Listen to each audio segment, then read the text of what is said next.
Mr. Hamid plans to invest equal annual amounts in a bank for 5 years starting from 1st January 2011.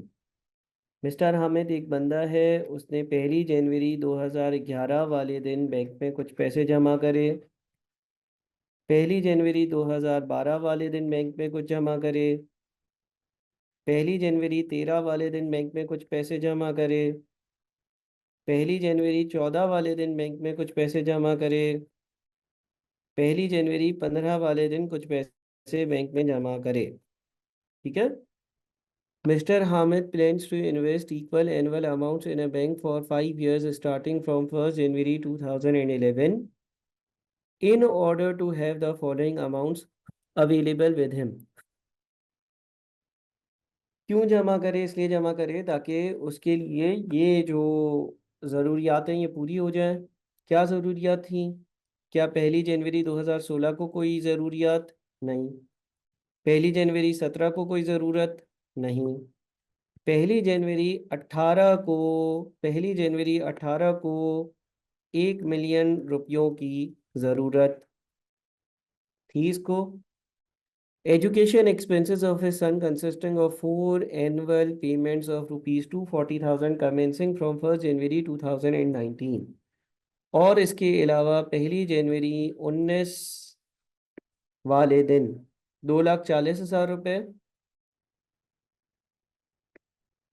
1 जनवरी 2020 वाले दिन 2,40,000 रुपये। 1 जनवरी 2021 वाले दिन 2,40,000 रुपये। 1 जनवरी 2022 वाले दिन 2,40,000 रुपये। ठीक है। If the bank agrees to pay interest at 10% per annum compounded annually, calculate the amount of annual deposits which he would be required to invest. यानी कि सवाल आपसे ये पूछ रहा है कि अगर 10% का रेट हो तो आप ये बता दो कि इस बंदे को ये जो इसने 5 बार पैसे जमा करे हैं, हर बार इसको कितने पैसे जमा करना पड़ेंगे। ठीक है। यानी कि देखें, ये डिपॉजिट अमाउंट है, ये डिपॉजिट की अमाउंट है, ये डिपॉजिट की अमाउंट है, ये डिपॉजिट की अमाउंट है, ये डिपॉजिट की अमाउंट है, ये रिक्वायर्ड अमाउंट है, ये रिक्वायर्ड अमाउंट है, ये रिक्वायर्ड अमाउंट है, ये रिक्वायर्ड अमाउंट है, ये रिक्वायर्ड अमाउंट है। स्पॉट का रूल हम पढ़ चुके हैं। स्पॉट का मतलब सिंगल पॉइंट ऑफ टाइम। किसी भी सिंगल पॉइंट ऑफ टाइम पर सारी रिक्वायर्ड और सारी डिपॉजिटेड अमाउंट्स एक दूसरे के इक्वल होती हैं। किसी भी सिंगल पॉइंट ऑफ टाइम पर सारी रिक्वायर्ड और डिपॉजिट अमाउंट्स एक दूसरे के बराबर होती हैं और कोई भी सिंगल पॉइंट ऑफ टाइम आप सेलेक्ट कर सकते हो। मिसाल के तौर पर कोई भी कर सकते हैं, आंसर सेम आएगा। मैं अपनी तरफ से खुद से लेट से 1 जनवरी 2016 वाले दिन को स्पॉट बना लेता हूँ, सिंगल पॉइंट ऑफ टाइम। तो अब मैं सारी रिक्वायर्ड और डिपॉजिटेड अमाउंट्स को 2016 की 1 जनवरी वाले दिन लेकर आऊँगा और इक्वेट कर दूंगा। अब देखें, 1 जनवरी 2011 वाले जो एक्स हैं वो 1, 2, 3, 4, 5 साल आगे आएंगे। तो x multiplied by 1 plus 10% power 5। 1 जनवरी 2012 वाला जो एक्स है वो 1, 2, 3, 4 साल आगे आएगा। तो x multiplied by 1 plus 10% power 4। फिर 1 जनवरी 2013 वाले दिन जो एक्स है वो 1, 2, 3 साल आगे आएगा। तो x multiplied by 1 plus 10% power 3। फिर 1 जनवरी 2014 वाला एक्स 2 साल आगे आएगा। तो x multiplied by 1 plus 10% power 2। फिर 1 जनवरी 2015 वाला एक्स 1 साल आगे आएगा 2016 तक आने के लिए। तो x multiplied by 1 plus 10% power 1। ये सारी डिपॉजिटेड अमाउंट्स को मैं 2016 पे ले आया, जो मैंने अपने स्पॉट सेलेक्ट किया है। अब जितनी भी रिक्वायर्ड अमाउंट्स हैं उनको भी 2016 पे लेकर आना। तो 1 जनवरी 2018 वाले दिन जो 1 मिलियन है वो 2 साल पीछे आएंगे। तो 1 मिलियन डिवाइडेड बाई 1 + 10% पावर 2। उसके बाद 1 जनवरी 2019 के 2,40,000 रुपये कितने 3 साल पीछे आएंगे, 18, 17, 16, 3 साल पीछे आएंगे। तो 2,40,000 डिवाइडेड बाई 1 + 10% पावर 3। अगले वाले 2,40,000 डिवाइडेड बाई 1 + 10% पावर 4। अगले वाले 2,40,000 डिवाइडेड बाई 1 + 10% पावर 5। और उससे अगले वाले 2,40,000 डिवाइडेड बाई 1 + 10% पावर 6। ठीक है, ये आपकी इक्वेशन बनेगी अगर आप 2016 को अपना स्पॉट बना रहे हो। अगर आप 1 जनवरी 2016 को अपना स्पॉट बना रहे हो, आप कोई और भी स्पॉट बना सकते थे, लेकिन मैंने 1 जनवरी 2016 को स्पॉट बनाया और मैं सारी डिपॉजिटेड और रिक्वायर्ड अमाउंट्स को उस दिन ले आया। अब इसको ज़रा सॉल्व करते हैं हम। तो हमारे पास 1.1 पावर 5, ये होता है 1.6105। अच्छा, मैं सबको ऐड कर देता हूँ। 1.1 की पावर 5, फिर प्लस करता हूँ उसमें 1.1 की पावर 4, फिर प्लस होगा 1.1 की पावर 3, फिर प्लस होगा 1.1 की पावर 2, फिर प्लस होगा 1.1 की पावर 1। तो ये आ जाएगा आपके पास 6.7156 वापस चेक कर लेता हूँ। 1.1 की पावर 5, 1.1 की पावर 4, 1.1 की पावर 3, 1.1 की पावर 2, 1.1 की पावर 1। तो ये 6.7156 इज इक्वल्स टू, अच्छा यहाँ पर क्या होगा, 1 मिलियन डिवाइडेड बाई 1.1 की पावर 2 प्लस 2,40,000 डिवाइडेड बाई 1.1 की पावर 3 प्लस 2,40,000 डिवाइडेड बाई 1.1 की पावर 4 प्लस 2,40,000 डिवाइडेड बाई 1.1 की पावर 5 प्लस 2,40,000 डिवाइडेड बाई 1.1 की पावर 6। याद है 1455, 1455 180। और अगर x की वैल्यू निकालेंगे तो हम इसको डिवाइड कर देंगे 6.716, सॉरी 71561 से। तो हमारे पास x यानी कि हमारा आंसर आएगा 216,686, 216,686। यानी कि मेरा आंसर मुझे ये बता रहा है या ये कह रहा है कि अगर मैं 1 जनवरी 2011, 12, 13, 14, 15 वाले दिन 216,8686 पैसे जमा करूंगा, तो जो दी गई मेरी ज़रूरियात हैं जो कि सवाल के हिसाब से थी, वो 100% पूरी हो जाएंगी। अब इस सवाल को सॉल्व करने के मुख्तलिफ तरीके हैं। ये तो मैंने एक तरीके से इस सवाल को सॉल्व किया, जिसमें मैंने 1 जनवरी 2016 को स्पॉट बनाया। आप 1 जनवरी 2017 को भी स्पॉट बना सकते थे। आप 1 जनवरी 2018 को भी स्पॉट बना सकते थे। आप 1 जनवरी 2019 को भी स्पॉट बना सकते थे। और उसी हिसाब से आप रेलेवेंट एडजस्टमेंट्स करते जो हमने स्पॉट पे पढ़ा है। ठीक है, मैंने 1 जनवरी 2016 को स्पॉट बनाया तो सारी रिक्वायर्ड और डिपॉजिटेड अमाउंट्स को 2016 पे लेकर इक्वेट किया। अब यहाँ पर मैं एक और काम करता हूँ, ये प्रूव कर देता हूँ आप लोगों को कि हमारा आंसर जो है उसके हिसाब से क्या ये इसकी ज़रूरियात वाकई में पूरी हो रही होंगी या नहीं। हमारा जो आंसर आया वो आया है 216,686। इसका मतलब हम ये कह रहे हैं कि 1 जनवरी 2011 वाले दिन ये बंदा बैंक जाकर 216,686 जमा करे। अच्छा, क्योंकि 10% का इंटरेस्ट रेट है, तो साल 2011 का इंटरेस्ट जो होगा वो होगा 216,688.6। और फिर 1 जनवरी 2012 वाले दिन हमारे आंसर के हिसाब से ये 216,686 दोबारा से जमा करेगा। तो इसके बैंक अकाउंट का बैलेंस 216,686 प्लस 216,688.6 प्लस 216,686। 1 जनवरी 2012 वाले दिन इसके बैंक अकाउंट का बैलेंस हो जाएगा 455,040.6। इसके बाद 10% का इंटरेस्ट मिलेगा 455,040.06 या 04 ले लेते हैं राउंड ऑफ कर ये 2012 के साल का इंटरेस्ट है। आंसर के हिसाब से ये दोबारा से 216,686 1 जनवरी 2013 को जमा करेगा।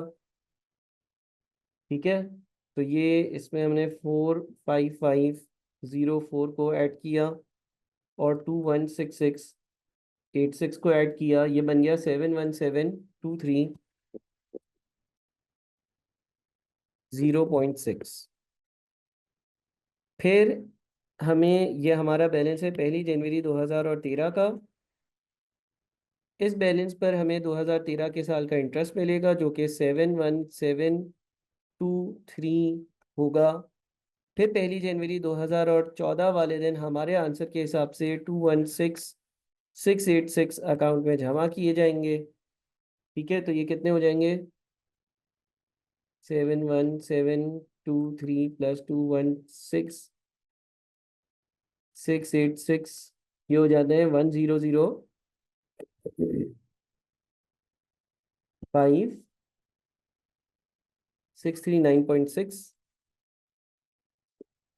फिर 2014 का इंटरेस्ट मिलेगा जो कि ऊपर वाली वैल्यू का 10% होगा, तो 100,563.9, तो तकरीबन 4 कर लेते हैं। फिर 1 जनवरी 2015 को हमारे जवाब के हिसाब से जो हमने आंसर निकाला है उस आंसर के हिसाब से ये बंदा बैंक में 216,686 और जमा करवाएगा। तो इसका जो बैलेंस है वो क्या हो जाएगा? 100,564 और 216,686, ये हो जाएगा 132,889.6। ठीक है। अच्छा, फिर 15 से 16 एक साल का इसको इंटरेस्ट मिलेगा, वो 132,288.9 या 89 कर लेते होगा। ये साल 2015 का इंटरेस्ट है। 1 जनवरी 2016 को बैंक अकाउंट का बैलेंस क्या हो जाएगा? इसमें 132,289 ऐड किया तो ये बन जाता है 1,455,178.9.6। ठीक है। फिर 2016 का इंटरेस्ट मिलेगा। हम 1 जनवरी 2017 पे पहुंचे हैं। 1 जनवरी 2016 से 1 जनवरी 2017 का इंटरेस्ट मिलेगा, 10% होगा, 1,455,107.8 आ रहा है, तो इसको ही हम 8 कर लेते हैं। 1,4,417.8 आता है ना। ठीक है। 1 जनवरी 2016 पे कहाँ, 17 पर कहाँ पर पहुंच गए भाई? इसमें हमने ऐड कर दिया 1,455,108, तो ये बन गया 1,600,696.8, 696.6। फिर 1 जनवरी 2017 से 18 वाला साल जो है उसमें भी कोई अमाउंट जमा नहीं हुआ, तो उसका इंटरेस्ट मिलेगा, वो 10% होगा, 1,600,609.6 समथिंग आ रहा है, तो हम 1,006,9.6 आएगा ना, तो 70 ही कर देते हैं। ठीक है। अच्छा, अब यहाँ पर ये 1 मिलियन रुपए अकाउंट से निकाल लेगा। जो हमारा आंसर आया उस हिसाब से 1 मिलियन रुपए अकाउंट से निकल जाएंगे। तो निकल जाएंगे तो यहाँ पर 1 मिलियन रुपए मैं नेगेटिव में लिखता हूँ। ठीक है जी। तो इसमें मैंने 160070 ऐड किया और 1 मिलियन माइनस किया। ये बच गया 760767 कर लेते हैं। किस दिन पहुंच गए हम? 1 जनवरी 2018 को, जब हमने बैंक से पैसे निकाल भी लिए। 1 जनवरी 2018 को हमने 1 मिलियन निकाल लिया। अब 18 से 19 वाले साल का इंटरेस्ट मिलेगा। 18 से 19 वाले साल का इंटरेस्ट 10% होगा। 7607 है तो 7 कर लेते हैं। और इसने 1 जनवरी 2019 को पैसे निकाले हैं 2,40,000 रुपये। 2,40,000 रुपये निकल भी जाएंगे। तो 760767 760767 प्लस 7607 माइनस 240,000, ये बच गया 596,844। फिर इसका 10% इंटरेस्ट यानी कि 596,84। और फिर इसने 2,40,000 रुपये निकाले दूसरी बार। तो 596,844 प्लस 596,84 माइनस 2,40,000, ये बच जाएगा 416,528। उसके बाद दोबारा से ये कौन से इससे पैसे निकाले? ये 1 जनवरी 2020 वाले पैसे निकाले। अभी भी कहाँ पहुंच रहे हैं भाई? हमें 21 और 22 2 साल बाकी हैं। तो अब इसको एक और बार इंटरेस्ट मिलेगा 41653 का। फिर ये 2,40,000 रुपये निकालेगा। ये किस दिन वाले पैसे निकाले? 1 जनवरी 2021 वाले। तो 416,528 प्लस 416,53 माइनस 2,40,000, ये बच गया 218,181। फिर इसको 10% इंटरेस्ट मिला 218,118 और इसने 2,40,000 रुपये निकाले। तो 218,181 प्लस 218,118 माइनस 2,40,000, ये आ जाता है तकरीबन -1 या 0। अगर हमारा आंसर सही नहीं होता ना, तो ये पूरी मूवमेंट 0 से मैच नहीं करती, कोई और वैल्यू आती। ये आपको एग्जाम में नहीं करना, लेकिन आपकी तसल्ली के लिए कि हमने जो आंसर निकाला है वो सही है, इसलिए मैंने ये चीज़ करी है। वैसे तो एग्जाम में जिस तरह से मैंने सॉल्व किया है इसी तरह से आप इसको सॉल्व करोगे। इसको सॉल्व करने का ये मेथड नंबर 1 था। अच्छा, इस सवाल को सॉल्व करने के बहुत सारे मेथड्स हैं। सवाल को सॉल्व करने के बहुत सारे मेथड्स हैं। मेथड नंबर 1 ये था कि मैंने 1 जनवरी 2016 को क्या बनाया? 1 जनवरी 2016 को स्पॉट बनाया और सारी वैल्यूज़ को 1 जनवरी 2016 वाले दिन लेकर आया और दोनों को इक्वेट कर दिया, रिक्वायर्ड और डिपॉजिटेड अमाउंट्स को। ठीक है। अब इस सवाल में क्या हम एनवीटी का फॉर्मूला अप्लाई कर सकते हैं? गौर से सुनिएगा। देखिए, मैंने जो अभी यहाँ पर मेथड किया है ना, मैंने जो यहाँ पर अभी मेथड किया है, इस मेथड में मैंने स्पॉट बनाया है 1 जनवरी 2016 को। इस मेथड में मैंने 1 जनवरी 2016 को स्पॉट बनाया है और सारी अमाउंट्स को 1 जनवरी 2016 पे लेकर आया हूँ और उसको इक्वेट किया। सही है। तो आंसर आ गया 216,686। मैं एक और काम ये भी कर सकता हूँ, एक और काम ये भी कर सकता हूँ कि मैं स्पॉट बनाऊँ 1 जनवरी 2016 को ही, लेकिन अब मैं एनवीटी के फॉर्मूले भी अप्लाई करूं। अब मैं क्या करूं? अब मैं जो मेरे एनवीटी के मैंने फॉर्मूले पढ़े हैं ना, उन एनवीटी के फॉर्मूलों की मदद लेकर इसको सॉल्व करूं। सर ऐसा कैसे होगा? एनवीटी के हमने फॉर्मूले पढ़े थे। देखो, ये 2,40,000 2,40,000 2,40,000 2,40,000 चार अमाउंट्स 2,40,000 2,40,000 2,40,000 2,40,000 की हैं। ठीक है। 1 2 3 4। ठीक है। और चारों अमाउंट्स एक दूसरे के बराबर हैं। अच्छा, पहले आप गौर से सुनिएगा, मेरे साथ सॉल्व करिएगा। फिर आप इसको जब रिकैप करेंगे, रिवाइज करेंगे, तो फिर आपको ज़्यादा बेहतर तरीके से चीज़ें समझ में आएंगी। ऑर्डिनरी एनवीटी की जब हमने प्रेजेंट वैल्यू का फॉर्मूला पढ़ा था ना, तो ऑर्डिनरी एनवीटी की प्रेजेंट वैल्यू का फॉर्मूला ये कहता था कि जो पहला आर होगा उससे एक टाइम पीरियड पहले सारी वैल्यूज आ जाएंगी।